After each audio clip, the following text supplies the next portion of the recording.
buenas noches a todas, a todos. Esto es Fuego Amigo. Desde esta noche los vamos a acompañar todas las noches por la pantalla del 9. Fuego Amigo, en un año electoral caliente, pretende acompañarlos, además en un momento donde nos cuesta escucharnos, donde el debate y las ideas políticas muchas veces quedan escondidas o a un lado, en el medio de gritos de un lado y del otro. Acá con un gran equipo y con la mejor información los vamos a acompañar cada noche. Hola, Diego. Hola, Cata, ¿cómo estás? Bueno, Fuego Amigo, dos palabras que explican de alguna manera la dinámica de la política nacional en tiempos preelectorales, ¿no? Tiempos donde hay halcones y palomas, duros y blandos, o también podemos decir Burrich contra Larreta y Cristina contra Alberto Fernández. Y hablando de Alberto Fernández, tenemos una entrevista exclusiva donde tiró un montón de títulos, pero antes queremos presentar al equipo. Nos acompaña en Economía Elizabeth Pejer, nos acompañan en Política Analía Argento y también Pablo Caruso. ¿Cómo están, chicas? ¿Qué tal? Bueno, buenas noches. Diego, vamos directo a la entrevista, pero la verdad que Alberto habló de todo. Además de que nombró a quien es el nuevo ministro de Justicia, dio muchos títulos. Sí, justicia, vacunación, Formosa, Chubut, Macri, muchos títulos para ofrecer. Vacunatorio VIP, también habló de su relación con Ginés. Sí, por supuesto, adelantó lo que ya a esta altura todos conocen, que es el nuevo ministro de Justicia de la Nación, Martín Soria, en reemplazo de Marcela Lozardo. Bueno, de alguna manera un anticipo en exclusiva que dio en este comienzo de Fuego Amigo. Pero vamos a ver el resto de la entrevista. ¿Arrancamos? Arrancamos. No se lo pueden perder. Entrevista exclusiva con el presidente acá en el debut de Fuego Amigo.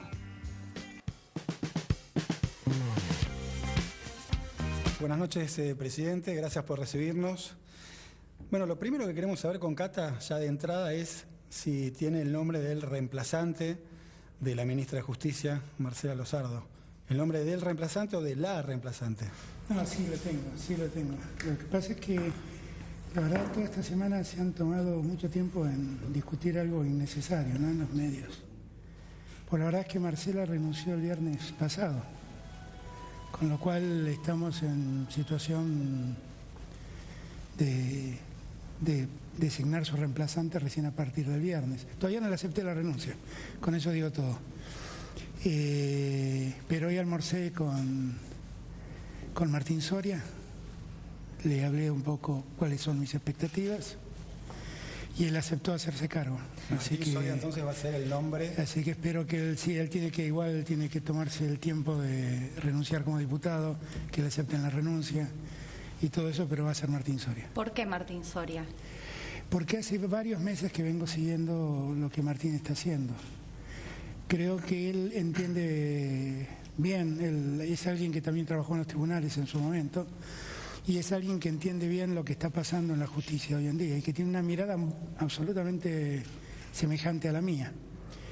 Y yo le he planteado con toda claridad que lo único que quiero es que el Estado de Derecho funcione como debe funcionar el Estado de Derecho, y para eso necesitamos una justicia que se corresponda con ese Estado de Derecho. Y la verdad es que tenemos una mirada en común muy clara sobre lo que está pasando y lo que pasó en la justicia, y sobre lo que debería pasar para que las cosas funcionen mejor. Ahora, ¿cómo se tomó el proceso de la decisión de que sea Martín Soria? ¿Lo consultó con los otros miembros de la coalición, por ejemplo, Massa y Cristina Fernández? No, dijo que eran tres patas, ¿no? Definitivamente, debo confesar, Massa, Alberto Fernández. Debo confesar que no, que en algún momento había hablado con Martín y le había dicho que me parecía que era muy importante lo que estaba haciendo, porque Martín hizo un trabajo raro, que ayuda también a desentrañar los vínculos y cómo funcionaban los vínculos entre el poder y la justicia. Hizo un trabajo tan simple como pedir a Poder Ciudadano la agenda de la Casa Rosada, quiénes entraban y quiénes salían, que es algo que yo no sabía, me enteré por él, es pública. Y empezó a cotejar quién entraba, a qué hora y a dónde iba, y así empezó a detectar cosas muy llamativas. Y de verdad me parece que es un trabajo importante. Obviamente es un trabajo que en todo caso lo que hace es verificar algo que uno viene planteando hace mucho tiempo, sobre esa zona gris donde la justicia se vincula no solo con el poder político, sino con corporaciones económicas. y la necesidad de revertir eso, la necesidad de revertirlo. Muchas veces cuando uno habla estas cosas, la gente siente que lo que está hablando es de procesos por corrupción, y no está hablando solamente de eso. Está hablando de procesos por daños y perjuicios en la justicia civil que demoran años, demandas laborales que demandan años, demandas en la seguridad social que demandan años, quiebras que demandan décadas. Está hablando de esas cosas y la necesidad de revertirlas. Me parece que Martín, por lo que vengo hablando ya hace bastante tiempo con él, tiene una mirada muy parecida a la mía, y eso me da tranquilidad. ¿No fue un gesto de debilidad haber anunciado en un programa colega hace más o menos una semana atrás que no seguía Losardo y no tener el nombre del reemplazante en todos estos días? No, yo no miento. Yo digo la verdad, y efectivamente en ese momento me pasaba eso, que Marcela había tomado la decisión de no seguir, me había planteado la decisión de no seguir, yo no tenía ninguna urgencia porque se fuera, de hecho siguió toda esta semana y seguimos trabajando durante esta semana. Y bueno, yo en esta semana me tomé el tiempo como para pensar nombres. Y la verdad es que, a diferencia de lo que muchos creen, había muchos nombres. Elegí este, pero había muchos nombres. Usted habló de agobio de la ministra, exministra ya, Marcela Losardo. ¿Qué es lo que la agobiaba? No, Marcela, la verdad Marcela ha puesto un esfuerzo incalculable en su tarea, realmente lo digo. Y la verdad es que ella interpretó muy bien lo que yo quería hacer. Yo buscaba que la justicia de algún modo se revise a sí misma y que empiece a dar vuelta a las cosas que habían hecho mal.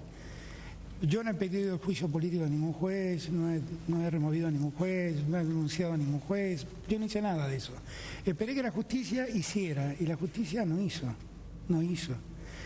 Y yo creo que Marcela, que no viene de la política, sintió como cierta desazón de que era muy difícil hacerlo por esa vía.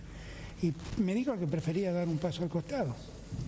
Y creo que además también influyó el hecho de que aparezca un fiscal a quien ella en su vida vio, que diga que la llamó para solidarizarse frente a la denuncia por la que terminó procesado en Dolores. Y la verdad me parece que eso también actuó como algo que dice, que le hizo pensar a ella dónde estaba parada. Yo valoro mucho a Marcela y lamento mucho que haya tomado esta decisión. A propósito de la justicia, hay una declaración de Horacio Rodríguez Larreta que dijo: yo me fui muy firme en contra de esta idea de crear un tribunal que juzgue a jueces. Eso atenta contra la división de poderes. ¿De qué está hablando? No entiendo de qué está hablando. Bueno, de la creación de un tribunal supuestamente que va a mirar o va a poner la lupa sobre la Corte.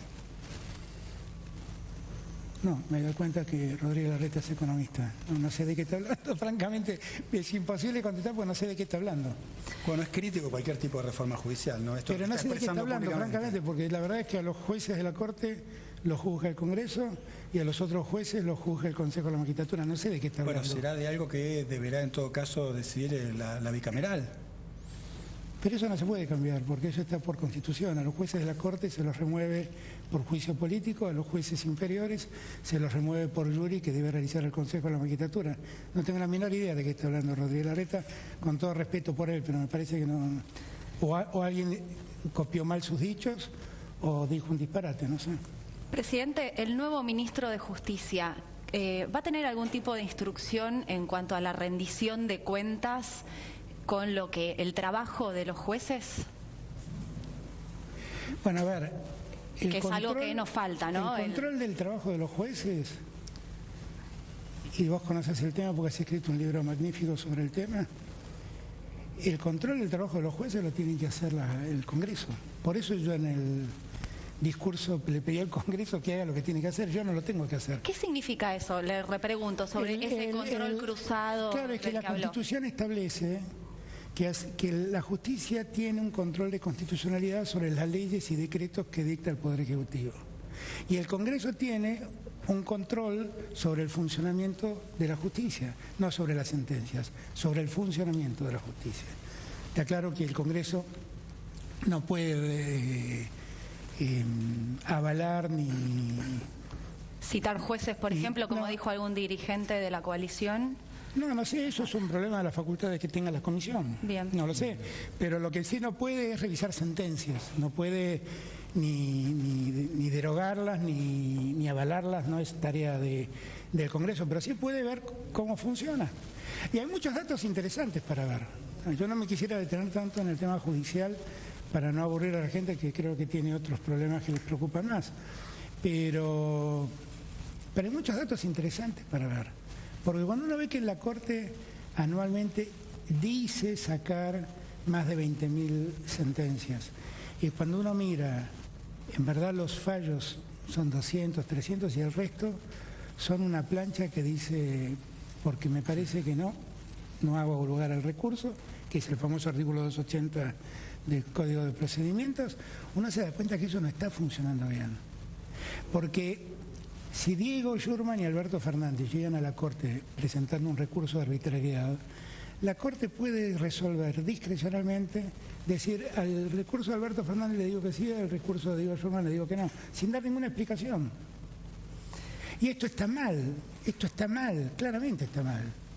Entonces, cuando yo insisto en la necesidad de revisar estas cosas, yo no lo hago pensando en que tengo que perseguir a un juez o que un juez dicte un fallo que me moleste o no me moleste. Estoy hablando de cómo esto funciona orgánicamente. Y hablando de funcionar mal, la justicia en el mientras tanto, según organizaciones feministas, matan a una mujer por día.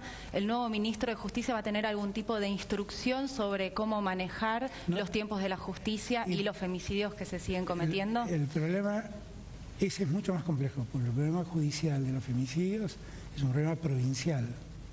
O sea, no es parte de la justicia federal, es parte de la justicia de cada provincia. Por eso, como es un tema absolutamente provincial, el otro día firmamos ese acuerdo con todos los gobernadores, poniendo a la violencia de género y al femicidio como una política de Estado y reclamando que todos, como diría mi hijo, nos pongamos las pilas para resolver un problema que socialmente es muy grave, muy acuciante, muy delicado, y que no podemos seguir conviviendo con eso. Ahora, no es un tema que depende ni del presidente, ni del ministro de Justicia, ni del Poder Ejecutivo Nacional. Es un problema que depende de cada jurisdicción, de la justicia de cada jurisdicción. Vamos a hablar un poco de vacunas. Me gustaría, en todo caso, arrancar con el tema del vacunatorio VIP, o el llamado vacunatorio VIP. Primero se habló con Ginés, después de ese episodio, qué hablaron, qué dijeron, y después hay alguna autocrítica por parte del gobierno por lo que ocurre precisamente. Lo que pasa es que dentro del concepto de vacunatorio VIP hemos quedado metidos un montón, qué sé yo, no sé. Yo encabezo esa lista y la verdad yo no sé qué. Bueno, uno podría considerar que el presidente es estratégico, pero la otra pregunta es... Pero la encabezamos Alberto Fernández, Cristina Kirchner y Axel Kicillof, y después una serie de gobernadores y después una serie de intendentes. Bueno, pero toda la familia del exministro de Salud, toda la gente que no debía vacunarse. No sé, lo primero que digo es, hay que circunscribir bien de qué estamos hablando, ¿ok? Porque cuando uno empieza a limpiar, el número se reduce mucho. Bueno, concretamente... Ahora, aunque hubiera uno, está mal. Aunque hubiera uno, está mal. Y por eso tomé la decisión que tomé. La vacuna es un bien escaso, que todos necesitan, y los adultos mayores más que nadie. Y por lo tanto nadie puede tener el privilegio de llegar primero. Hay un orden de prioridad que se va dando de acuerdo al momento en que se inscriben y la posibilidad que tiene cada jurisdicción de ir vacunando. Entonces, cuando yo vi lo que había pasado, para mí pesar, porque yo quiero aclarar que tengo el más alto concepto de Ginés. Creo que Ginés es el mayor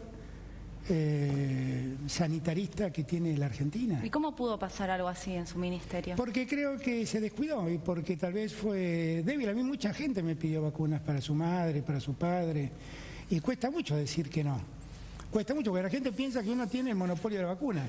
La gente debe pensar que yo en mi freezer tengo guardadas vacunas. Ahora, ¿cómo se explica? Y la verdad es que cuesta mucho decir, no, mirá, a tu madre no, lo lamento mucho, pero no, porque el que está reclamando por amor, por mil motivos. Es en verdad un dilema enfrentar ese problema, es un dilema ético. Ahora, presidente, le preguntaron a Duhalde por qué se vacunó, y él dijo, pregúntenle al gobierno, ¿por qué se vacunó él, su mujer y creo que 2 hijas, ¿no? Sí, la verdad hubiera sido hubiera sido mejor, no voy a calificarlo, hubiera sido mejor que diga la verdad. No es que tocaron timbre y dijeron, acá vive Dualde, lo queremos vacunar. ¿Y cuál es la verdad? Y la verdad es que él debe haber pedido que lo vacunen, porque si no, no tiene ningún sentido. Como debe haber pedido que lo vacunen todos los que fueron vacunados allí. No es que andamos haciendo sorteos y salió el nombre de Dualde. Ahora, estuvo la renuncia de Ginés. Hay, no sé, una community manager del ministro de Economía. ¿Cuál es el corte? ¿Quién es estratégico y quién no? No, pero ahí hay una explicación que hay que dar. Martín tiene que viajar ahora a Estados Unidos y después a Europa para tener reuniones con la gente del G20. Y el mismo G20 recomienda vacunar a las personas que tienen que tener este tipo de tareas. Y cuando viaja Martín no viaja solo, viaja con un conjunto de gente. En verdad, esa persona a la que vos hablás es un poco la responsable de prensa de Guzmán, y por eso ella lo acompaña, y por eso entiendo que ella se vacunó, entiendo que ese es el motivo. De todas maneras, yo insisto, lo que estamos discutiendo, ¿no? Llevamos, yo calculo que a esta altura debemos tener 2,5 millones de vacunas aplicadas, y estamos discutiendo 4 casos, 5 casos. Bueno, pero las vacunas son un bien escaso, es algo súper sensible. Claro, absolutamente. Y yo le quería preguntar si usted siente que esto impacta en su imagen política o cómo golpea yo no sé cómo, el escándalo de las vacunas. No sé cómo impacta, pero entiendo que la gente se sienta mal. Yo lo entiendo. Yo lo entiendo, porque además yo he tenido la decisión de a muchos que me pidieron, gente que quiero y respeto mucho, que me pidieron el auxilio de la vacuna, les dije que no. Pero por ahí esa decisión que yo tuve a otros les costó más, yo no sé. Y los que les costó y autorizaron eso, bueno, pagaron con su cargo. Y para mucho dolor mío, porque prescindir de Ginés para mí no es fácil, mucho dolor, más allá de que Carla es una maravilla, un hallazgo, y yo creo que lo va a hacer muy bien. Pero prescindir de Ginés... No me dijo a propósito eso que habló con Ginés. No he hablado con Ginés todavía. No he hablado, estoy dejando que el tiempo pase y podamos hablar. Hablando de vacunas, hoy el infectólogo Eduardo López habló de que la vacunación va lenta. ¿Qué pasa con el ritmo de la vacunación? ¿Y está previsto que lleguen nuevas vacunas en estos días? Están previstos que lleguen vacunas de Rusia y vacunas chinas en las próximas 2 semanas. Y la vacunación va tan lenta como 2 cuestiones hay. Primero, la capacidad de vacunación. Por ejemplo, la provincia de Buenos Aires se está vacunando mucho. Y en el país se está vacunando a un ritmo importante, alrededor de 80.000, 90.000 personas diarias. El país tiene con mucho esfuerzo capacidad para vacunar a 4,5 millones de personas por mes. Nosotros no estamos alcanzando ese número. Estamos por debajo de ese número. Si dijéramos que hay 100.000 por día, estaríamos en 3 millones de personas, más o menos. Por lo tanto, está claro que eso hay que agilizarlo. También hay un problema, que es la forma en que van ingresando las vacunas. Ingresaron vacunas, las vacunas rusas, ahora entiendo, por un compromiso que ha asumido la Federación Rusa, que van a cumplir lo contratado y van a apurar las vacunas, el ingreso de vacunas a la Argentina.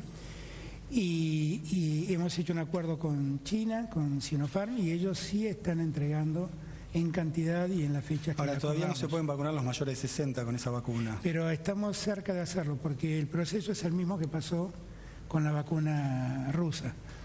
Se habilitó inicialmente para los menores de 60 y hay que hacer un trámite de análisis de datos científicos que a mí me exceden, pero que está haciendo el ANMAT, y yo confío que en breve eso va a estar habilitado. ¿Y entonces van a llegar esta semana nuevas dosis de la vacuna rusa? Todo indica que esta semana vamos a recibir una cantidad importante de vacunas rusas, y la semana siguiente, si no me equivoco, estaríamos recibiendo vacunas de chinas, 3 millones de vacunas. ¿Cree que fue un error de comunicación haber contado los términos del contrato sobre la vacuna? No, eso, yo dije la verdad. otro no cumplió el contrato. ¿Cuál es la verdad Yo con dije la Pfizer, verdad. presidente? ¿Cómo? Con Pfizer, ¿cuál es la verdad? ¿Qué pasó? Que Pfizer puso muchos obstáculos para firmar el acuerdo. ¿Pero qué exigía? Bueno, el problema que tengo con Pfizer es que hay un pacto de confidencialidad que nos pide que no hablemos. Pero muchas de esas cosas terminaron publicadas.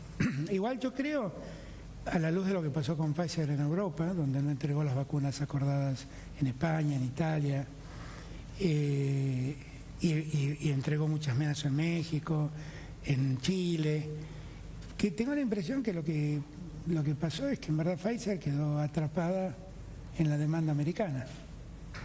Entonces, si Biden dice, el presidente Biden dice, voy a vacunar a 100 millones de personas en 100 días, bueno, está claro que Pfizer, Moderna, no van a poder sacar una vacuna de No ahí. vamos a tener esas vacunas nosotros. Bueno, no hemos firmado nunca ese contrato, que además tenía ciertas condiciones que nosotros no aceptábamos. ¿Y se está negociando con nuevas vacunas? Con todas. Estamos discutiendo con Janssen, estamos discutiendo con Moderna. Lo que pasa es que todas estas vacunas proponen entregas en el segundo semestre de este año. Ahora, Entonces nos sirven de poco en este momento. ¿por qué le cuesta tanto usar barbijo?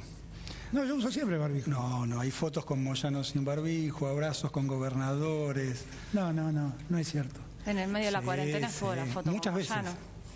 Pero la foto con Moyano es una foto donde nos sacamos el barbijo, uno parado al lado del otro mirando para adelante. Pero hay selfies también con algunos trabajadores, a veces cuando va a fábricas y demás. No, sin barbijo es muy difícil.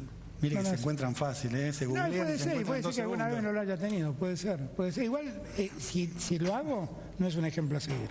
Está bien. Si lo hago, no es un ejemplo a seguir. Le quiero preguntar se está hablando mucho de restricciones con Brasil, nuevas restricciones. ¿Cuáles van a ser esas nuevas restricciones? ¿Están claras? No, nosotros esta semana estamos preparando una serie de ideas para proponerle a la sociedad, porque todo indica que la pandemia va a seguir, está claro que va a seguir, porque además es una cepa que va cambiando y cuando la creemos dominada aparece en otro lado con una variante y las variantes parecen ser más infecciosas, más contagiosas. Entonces tenemos que aprender a convivir con la pandemia.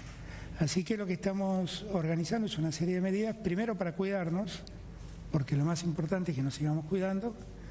Segundo, para explicar exactamente cómo vamos a seguir con el plan vacunatorio. Yo quiero aclarar que tengo dedicado gran parte de mi tiempo a las vacunas. Lo que más me importa hoy en día es que los argentinos y las argentinas se vacunen, porque eso hace a la salud futura de la Argentina y presente.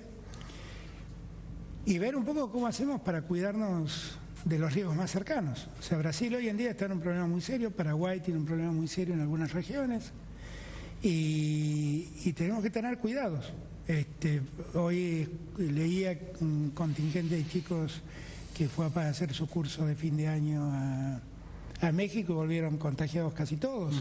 Entonces hay que tener un cuidado muy grande, muy grande, muy grande. Así que vamos a extremar los cuidados. La verdad es que yo le pido a los argentinos que traten de no salir del país, que traten de quedarse en el país, que es riesgoso salir del país, que la pandemia se ha expandido mucho con cepas distintas a las que conocíamos hasta hoy y que por lo tanto debemos ser cuidadosos, que es lo más importante. Antes de pasar a otro tema, le quiero hacer la última de rubro vacunas. Sí. ¿Tienen pensado descentralizar para que vendan, por ejemplo, o se apliquen en prepagas o la vendan en las farmacias? Primero hay una recomendación internacional de que las vacunas se vendan a los estados, precisamente como una cuestión de demanda global y para considerarla un bien público global y para evitar ese comercio con las vacunas. Segundo, que a mí me interesa que se vacunen todos los argentinos, no los que tienen plata. No los que tienen plata. A mí no me parece feliz esa idea. Esa idea que dice el que pueda pagarla que la pague, conduce a que unos pocos que tengan plata tengan vacuna y otros muchos, como esos ricos se llevan la vacuna, dejen a otros que lo necesitan. Entonces lo mejor es que el Estado reciba y administre. Nosotros cada partida de vacunas que recibimos lo distribuimos en forma proporcional en función de la cantidad de habitantes de cada provincia. Eso lo hemos hecho y lo seguimos haciendo. Y la verdad es que yo creo que eso se está cumpliendo y se está cumpliendo bien. ¿Que hay que conseguir más vacunas? Sí. ¿Que hay que hacer el esfuerzo de vacunar más rápido? Sí. ¿Que lo estamos haciendo? Sí. ¿Que nos está saliendo? No. No nos está saliendo. No nos está saliendo porque hay dilación en la entrega de vacunas y eso hace que la vacunación sea más lenta. Presidente, lo llevo a Formosa. ¿Por qué en Formosa ha habido restricciones por la cuarentena y también violación de los derechos humanos con represión desproporcionada cuando, por ejemplo, en la ciudad de Buenos Aires han habido protestas contra la cuarentena y no ha habido represión? Yo lo que tenía que decir respecto de la violencia institucional, ya lo he dicho. Yo no la comparto, no la avalo, creo que debe ser investigado y creo que deben ser sancionados los que han ejercido ese tipo de violencia. Se lo he dicho también al gobernador Infran, que debo confesar, compartía mi mirada. Después está el problema de Formosa, que es un caso singular, que es muy difícil analizar desde Buenos Aires sin tener una mirada integral del problema. Formosa limita con Paraguay, que es uno de los países de la región que mayores problemas tiene. Y tiene un tráfico de muy difícil control entre Paraguay y Argentina, pero un tráfico, la verdad, de contrabandear cosas, de contrabandear cigarrillos, ropas, comidas. Y muchas veces los que entran y contagian. Entonces, el gobernador ha tomado una serie de decisiones que son restrictivas de la libertad ambulatoria, que nosotros en el último decreto tratamos de corregir y subsanar, por ejemplo, que no haya límites para pasar de una provincia a otra, esas cosas que nos parecen desmedidas, pero que en verdad el origen de toda esa acción del gobernador es el riesgo que está viendo que puede provenir desde Paraguay, porque además casi se ha convertido en una frontera seca, el río que divide, que si no me equivoco es el Pilcomayo, que divide Paraguay con Formosa, prácticamente no tiene agua, entonces cruzan sin ningún problema por cualquier lado. Eso a Infran lo tiene obsesionado, realmente lo tiene obsesionado. Ahora, eso no justifica que haya una manifestación y haya la violencia que se vio de la policía. No. Ahora, esa condena, presidente, fue una condena con peros, por lo menos el comunicado de la Secretaría de Derechos Humanos. Fue una condena y en el mismo comunicado decía que los grupos hegemónicos, que la oposición... O sea, no fue una condena. Bueno, es que está claro también que hay un aprovechamiento de esa situación. Seguramente. Eso está claro. Pero la condena tiene que ser una condena. Claro, pero la condena No, a la por el gravedad, comunicado... la condena a la violencia institucional está. Sí. Y ha sido categórico Pero con peros en el comunicado. No, lo que pasa es que también es cierto que hay un aprovechamiento político de todo esto. Esto también es cierto, no nos vamos a engañar. Hay una utilización política de todo esto. No nos vamos a engañar. Ahora, frente a las denuncias de situaciones de violaciones de los derechos humanos en Formosa y la violencia institucional, ¿existe la posibilidad de una intervención en Formosa? Sí. No, habrá que seguir con atención eso. Habrá que ver cómo se sigue, pero me parece que la situación ahora entró en un periodo de más calma y de mayor tranquilidad. Yo creo que en verdad el gobernador desesperó por ese riesgo permanente que tenía de Paraguay y puso condiciones muy severas, por eso que nosotros no vemos acá, nosotros nos cuesta entender esto, pero pasa. El gobernador de Misiones me contó el otro día, creo que la cifra es correcta, que el año pasado tuvieron un 10% menos de nacimientos en Misiones.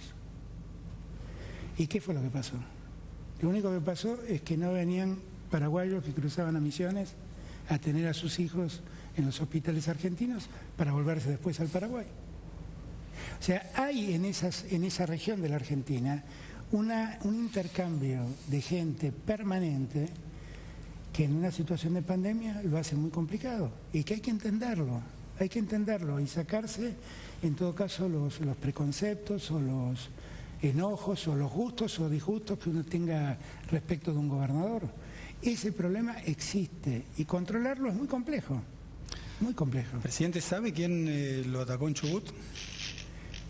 No. Si lo supiera sería todo más claro, ¿no? Pero yo tampoco le doy demasiada trascendencia. Creo que es un grupo de... Era un grupo de muy pocas personas, esta es la realidad. Muy violentos. Tiraron una piedra que nosotros guardamos de recuerdo, porque quedó adentro de la combi. Que si le pega en la cabeza a alguien lo mata, eso no tengo ninguna duda. ¿Y cómo pudo pasar algo así? Porque, digamos, también se puede pensar en cómo viven los ciudadanos de a pie la inseguridad y llega a penetrar la seguridad presidencial. ¿Cómo sí, pudo pero pasar algo yo no me sentí tan inseguro. Yo vi un montón de gente enojada, que el fenómeno del hombre masa del que hablaba Ortega y Gasset existe. Gente muy enojada que en su enojo cometió esa locura, simplemente. Que el enojo estaba básicamente fundado contra el gobierno provincial, por lo que yo escuchaba que decían, y con la idea de que la minería se desarrolle en esa provincia. Pero no prevé rever un esquema de seguridad. Miren, yo, la verdad, 4 locos que me tiran piedras, que se hagan cargo de lo que han hecho. A mí alejarme de la gente no me van a alejar. Ahora, esos 4 locos... Yo la verdad es que para mí poder escuchar a la gente es muy importante. Yo cuando me acerco a la gente y me saco selfies, escucho lo que me dice la gente, escucho. Y me dejan cartas, y ninguna carta va a un cesto de basura. Todas las cartas son leídas. La verdad es que detrás del tema de la seguridad del presidente hay una demanda de que el presidente tome distancia. Yo eso no lo voy a hacer. No lo voy a hacer. Si hay un loco que quiere tirar piedra, que tire piedra. Si hay un loco que quiera enfrentarme, que me enfrente, que le voy a contestar. Yo no tengo ningún problema. ¿Pero no ves fallas en el sistema de seguridad? Bueno, yo creo que me parece que la provincia no fue lo suficientemente... lo activa que debió haber sido para evitar eso. Porque además era la muerte de una... la crónica de una muerte anunciada. Todos sabíamos que podía pasar eso en determinadas circunstancias y pusieron todas las circunstancias para que eso ocurra. Bueno, hay una pelea feroz entre la provincia y la intendencia a propósito de este tema. Por eso, todos sabíamos que podía pasar. Pasó, ya está. Que cada uno se haga cargo de lo que ha pasado. Yo lo que no quiero es que 4 idiotas que tiran piedras me saquen de lo que tengo que hacer. ¿Cuál es el objetivo? Una pregunta con una mano en el corazón. Ya cambiando de tema, ¿no? Hablando un poquito de economía. Igual yo siempre te contesto con una mano en el corazón porque no... Bueno, con las dos entonces. Dale, con la verdad de siempre. ¿Realmente creen que se va a cumplir la meta de inflación del 29%? Vamos a hacer todo el esfuerzo por cumplirla, claro. Vamos a hacer todo el esfuerzo por cumplirla. Y vamos a tratar de ser muy estrictos y disciplinados para cumplir los objetivos presupuestarios. Y vamos a tratar de que se cumpla. Y vamos a tratar de que nos ayuden los empresarios, y vamos a tratar de que nos ayuden los sindicalistas, y vamos a tratar de todos ayudar a que la Argentina se recupere sin inflación. Vamos a intentarlo. ¿Qué sé yo? Yo ayer o antes de ayer leía, la semana pasada mejor dicho, el balance de una gran empresa productora de alimentos y las ganancias que tuvieron podrían ayudar un poco y ayudar los precios, ¿no? Algunas ayudan, otras ayudan menos. Y a veces también no es responsabilidad de esas empresas productoras de alimentos. A veces también hay todo un sistema de distribución que va complicando el precio final que paga el consumidor. Yo diría que en los supermercados, por los datos que el INDEC me ofrece, se respetan mucho los precios que se acuerdan. Se respetan mucho. Y me parece que en los lugares donde no son supermercados, que son los almacenes de barrio, los pequeños comercios, los supermercados chinos, sí, que en verdad nunca quisieron entrar a este acuerdo, y en verdad habría que preguntarse por qué lo hacen, por qué nunca quieren entrar. Allí me parece que hay un aumento de precios que no tiene ninguna explicación. Bueno, la nafta va empujando también, ¿no? Y la nafta aumenta permanentemente. Pero la nafta lleva 2 años sin tocarse, ¿no? Relativamente. Bueno, no pero puede ser, ahora está aumentando. Claro, pero no puede ser que porque tuvieron 2 años, vuelvo a repetir, esa empresa que tuvo las ganancias que tuvo, tuvo esas ganancias con las tarifas de luz, con las tarifas de gas y con las naftas congeladas. Entonces, nada justifica eso.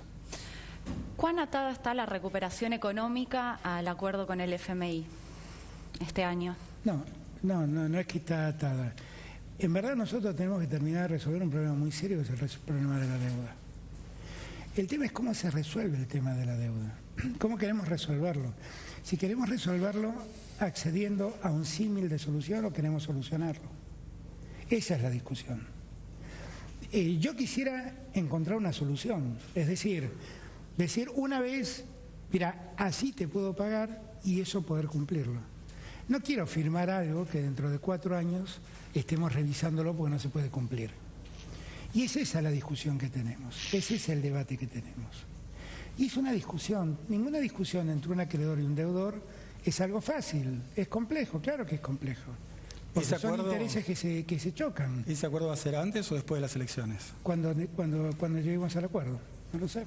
Y Alberto Fernández, lo que yo no voy a hacer, miren, este año tenemos que pagar alrededor de 3.000 y pico de millones de dólares al fondo. El año que viene tenemos que pagarle 18.000 millones de dólares al fondo. Y al año siguiente teníamos que pagarle 19.000 millones de dólares. ¿Se dan cuenta que arreglar semejante estropicio que hicieron otros no es tarea simple? No es tarea simple. Me parece que lo que debemos hacer es seguir discutiendo con el fondo, tratar de encontrar una buena solución y que esa solución no postergue los intereses de Argentina. Por eso la pregunta era ¿cuánto importa a los fines del crecimiento el acuerdo con el fondo? Entiendo que a los fines del crecimiento no mucho. Sí importa a los fines de tener crédito en el mercado internacional. Y en esos términos hay que tratar de resolverlo y ojalá lo podamos resolver cuanto antes. No es que yo estoy dilatando una solución porque creo que me conviene postergarla.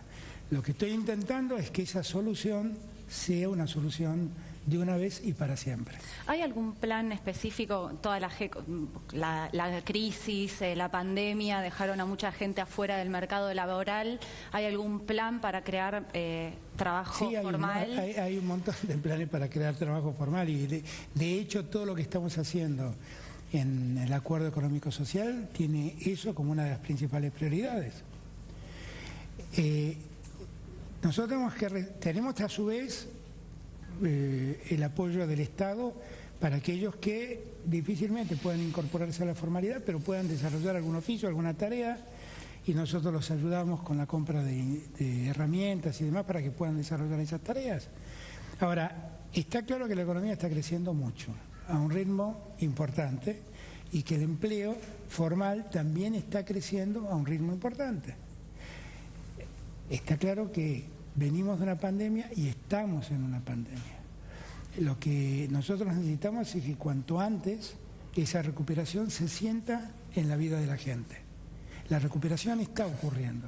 Todavía no lo siente la gente, estoy seguro que no lo siente. Hablando de lo que siente la gente, ¿cuánto va a incrementarse las tarifas?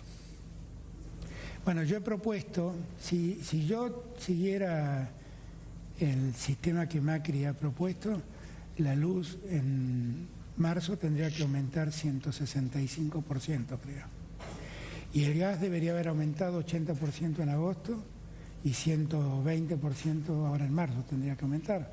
Yo no voy a hacer eso con los argentinos. Yo dije siempre que las tarifas necesitan indefectiblemente tener que ver con las condiciones de una sociedad dada en un momento dado.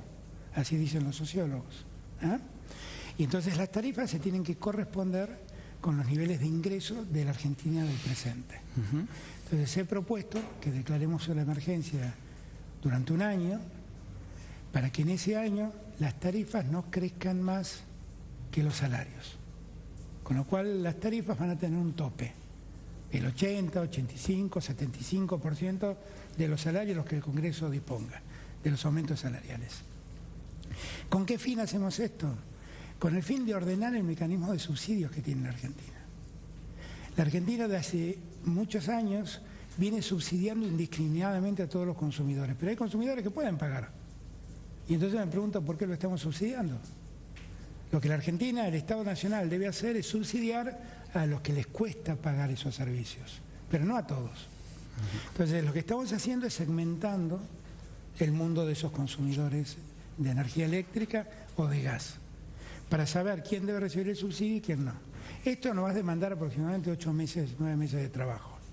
En el mientras tanto, estamos por mandar en estos días la ley de declarando la emergencia energética que nos faculte aumentar las tarifas en esos límites que antes dije.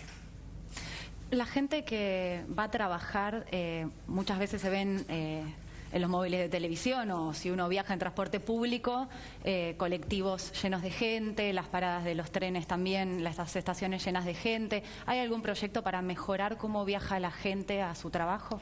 Sí, eso es un problema estructural que tiene la Argentina desde siempre. Y en las grandes ciudades más que en ningún lado. Y en Buenos Aires más que en ningún lado. Y eso hay que ir corrigiéndolo. Y en una pandemia será tan importante multiplicar el número de frecuencias de trenes o de frecuencias de ómnibus para que la gente no se agolpe en un micro o en un vagón de tren. Pero no es una cosa simple de resolver. Porque no es fácil aumentar frecuencias en las vías de un tren, porque todos los trenes pasan por la misma vía. Tampoco es fácil sumar vagones, porque los andenes se terminan. Y tampoco es fácil exigirle en este momento a las empresas de transporte una mayor inversión en móviles, porque vienen de un año tremendo. O sea, tengamos presente que prácticamente todo el año pasado estuvieron sin transportar gente las empresas y el Estado subsidiando esas empresas. Entonces, esa preocupación que bien planteas, Catalina, es una preocupación que tenemos, pero que no sé si es este el momento ideal como para plantear solucionarlo. No, yo también, porque es pandemia y muchas veces hay mucha gente junta. Tenés razón, eso tiene que ver con la educación. Sí, los protocolos. Eso tiene que ver con la... Bueno, es que hay dos soluciones.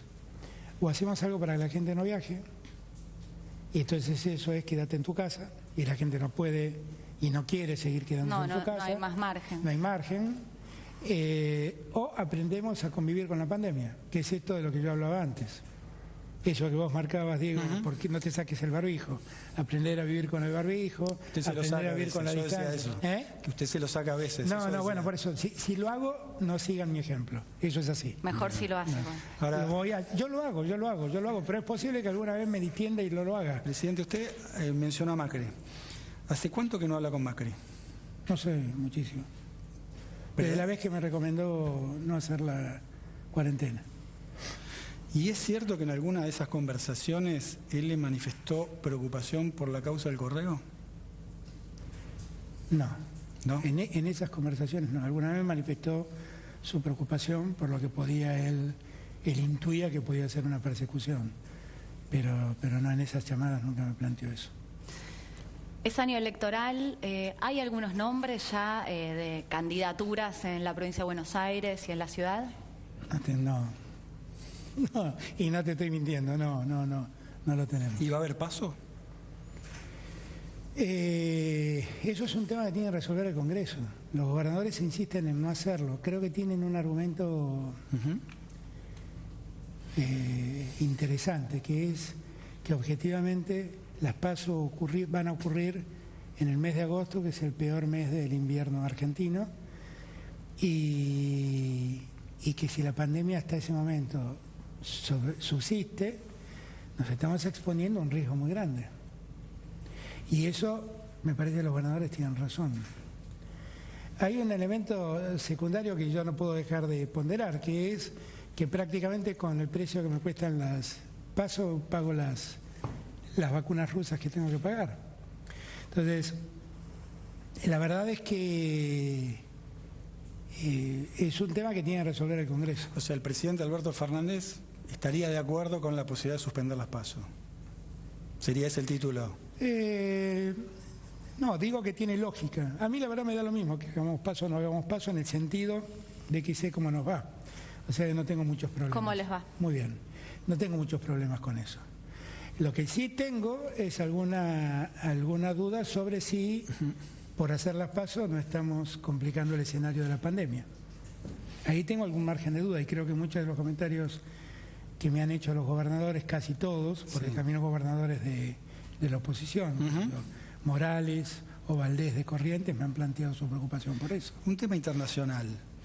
Detuvieron a Áñez en Bolivia. Usted ha sido muy crítico de lo que ha sucedido, incluso le ha dado una mano a Evo Morales en su momento. ¿Entiende que la justicia debe apuntar, además de Áñez, a Almagro, el titular de la OEA? Yo creo que, primero, yo no le di una mano a Evo Morales. Hice lo que debe hacer siempre alguien respecto de una persona cuya vida está en peligro. Bueno, ¿no es darle una mano a eso? Sí. Sí, bueno, pero yo siento que le sonó feo. Sí, porque suena a un gesto de... La verdad, institucionalmente, un país como la Argentina, después de lo que ha vivido, no puede mirar como si nada pasara, que la vida de una persona como Evo Morales corre peligro. Y no quisiera que sea la decisión de un presidente, quisiera que sea la decisión de un país, que eso no pase. Y como siempre dije, en Bolivia hubo un golpe de Estado, no tengo ninguna duda, que no le permitió a Evo Morales reelegir, que un año después quedó corroborado que ese golpe de Estado existió, porque Evo Morales volvió a ganar con una diferencia mucho mayor todavía. Y que la OEA tuvo responsabilidad en eso, no tengo ninguna duda. El colega... Y que si Almagro tuviera un mínimo de dignidad, daría un paso al costado, no tengo ninguna duda. El colega Pablo Stefanoni escribió un artículo muy bueno este fin de semana hablando de los riesgos de un lofer de izquierda por el marco de la detención de Áñez, más allá, digamos, del golpe de Estado, no conozco, por cómo fue detenida yo lo que creo las acusaciones. Yo lo que creo es que cualquier hipótesis, no conozco si está tipificado o no el delito, supongo que sí, como en la Argentina existen los delitos que atentan contra el orden, la vida democrática, el orden constitucional y la vida democrática, supongo que en Bolivia también lo habrá. No conozco cómo funciona el sistema procesal de Bolivia, con eso quiero ser también cuidadoso, porque he visto que han pedido la prisión preventiva por 6 meses. O sea, pareciera ser que hay un instituto procesal dentro del sistema de procedimiento penal boliviano que dice que el fiscal puede detener preventivamente por un tiempo limitado a alguien. Y supongo que en ese tiempo tendrá que conseguir las pruebas, garantizarse los datos para poder seguir investigando. Miren, los abusos judiciales no son de derecha ni son de izquierda, son abusos judiciales. No lo deben hacer ni los gobiernos de derecha ni los gobiernos de izquierda. Es así de simple. Es así de simple. Muchos se han enojado conmigo cuando yo avalé el informe Bachelet en Venezuela. Pero los derechos humanos son unos. No hay muchos derechos humanos. Y no hay diferentes varas para medir los derechos humanos. Por lo tanto, lo que dije entonces lo sostengo ahora. Yo, la verdad, lo que más quiero es vivir en un Estado de Derecho. Y en un Estado de Derecho, estas cosas se investigan y se castigan. Si alguien se levanta contra el orden constitucional, eso se investiga y se castiga. Eso funciona en cualquier Estado de Derecho. Si Bolivia entiende que tiene que hacerlo, que lo haga, siempre respetando los derechos de las personas involucradas. Las personas acusadas tienen derechos también y hay que respetarlos. ¿Cómo se imagina que va a ser la justicia una vez que usted no sea más presidente? Espero que mejor. Espero que mejor. Espero que sea una justicia que no se deje de llevar ni por la presión de la política, ni por la presión de los grandes grupos económicos, ni por la tapa de un diario.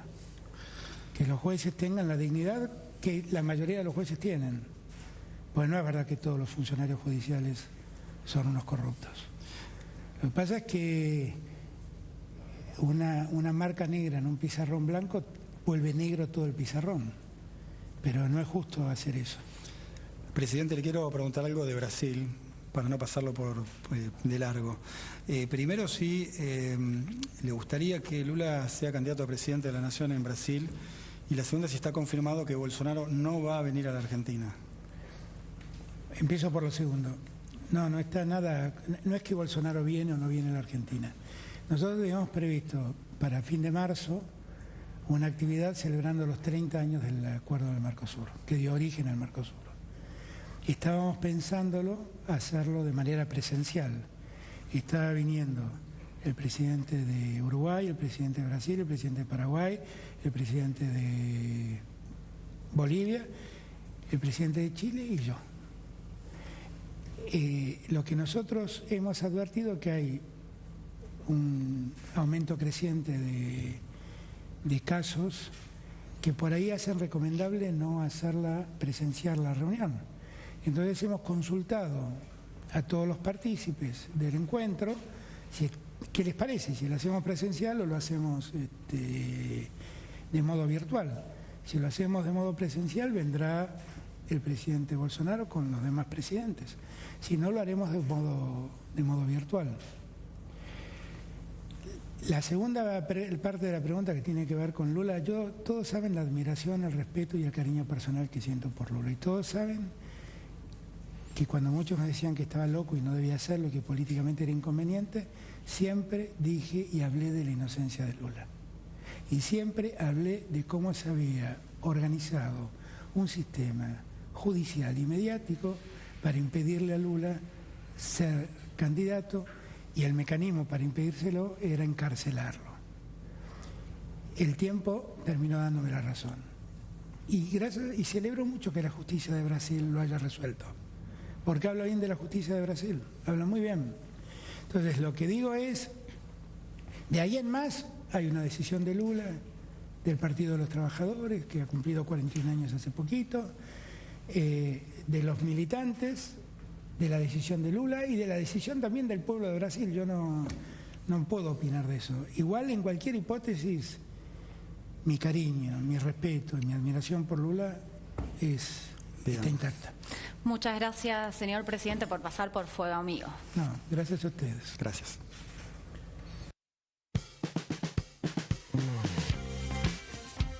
Muchos títulos dejó el presidente, habló de Formosa, del escándalo de la vacunación VIP, de las PASO, de su relación con Ginés, de su relación con Mauricio Macri, muchísimas cosas del FMI, ¿no, Diego? Bueno, sí, pero le vamos a preguntar a nuestras columnistas los títulos que rescatan de esta entrevista exclusiva con el presidente de la Nación. Vamos a empezar por vos.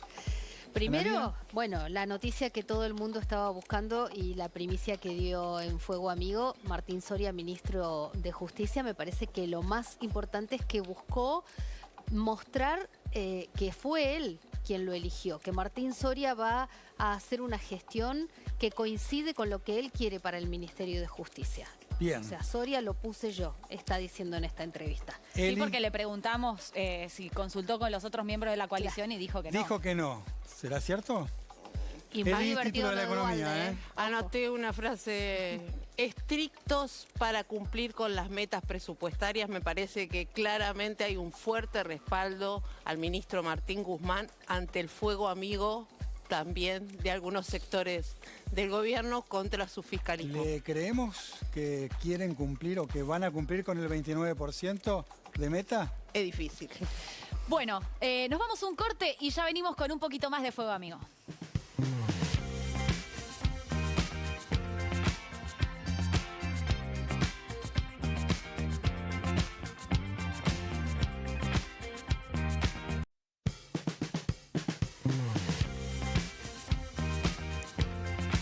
Bien, escuchaste, ¿no? La música de Titanic en la entrevista. Ay. Se hizo viral, se hizo viral. Se nos coló Mañana la vamos entrevista. a hablar de eso, ¿eh? Vamos a contar qué pasó, de dónde salió esa música de Titanic, justo cuando mencionó a Lozardo, ¿no? Fue poético, pero mañana se los vamos a contar porque se nos va el programa, se nos fue. Gracias a todos y a todas por acompañarnos. A las 11 de la noche, mañana acá en el 9, los esperamos con otro gran programa. Gracias, Eli, gracias, Ana. Hasta mañana. Hasta mañana. Se nos fue. Chao.